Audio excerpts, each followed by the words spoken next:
Aba, aba. May balita ngayon na etong si Bongbong Marcos ay parang hindi na aalis sa kanyang puwesto bilang presidente, ha? Kung makikita niyo, eto babasahin natin. No to plan BBM forever, no to term extension, bantayan, labanan, tutulan at puksain, 'no? So, makikita niyo na lang diyan sa post ko diyan, ipo-post ko yung picture na 'yan. So eto kasi sa totoo lang din naman sinabi na sa atin 'to ni Pangulong Duterte noon na gusto, na hindi pala si Pangulong Duterte, nababalitaan naman din natin talaga na gusto talaga ni Marcos Jr. ng lifetime or, gagayahin niya yung tatay niya na halos 20 years na nanungkulan bilang presidente ng bansang Pilipinas.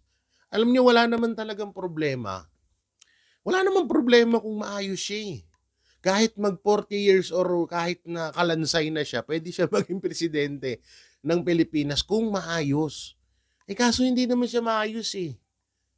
3 years pa nga lang siya, 2 years pa nga lang siya, sinusukan na siya ng taong bayan.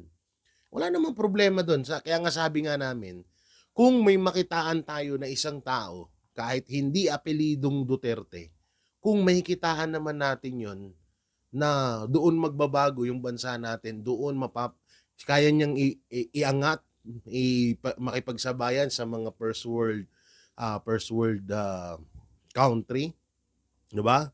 So, wala namang problema do'n kahit, sabihin na natin na anong apelyido niyan, hindi 'yan Duterte. So, kung halimbawang doon magiging maayos yung bansa natin, ba't hindi? Kaso, etong gusto ni Marcos Jr. na pang-lifetime na termino at baka ipasa niya pa kay Charis. Baka ipasa niya pa kay Charis yung termino niya na yan or sa kanyang, asawa na si Ma'am si Tars. Para sa'kin, ang pangit talaga kasi ngayon pa nga lang, hindi mo nagawa yung ano, 'di ba, sandamakmak yung nakawan. Kung yung unang termino mo napabayaan mo nga, what if pa sa mga susunod? So, hindi ka talaga na puwede. Alam niyo, hindi dapat 'to hindi dapat 'to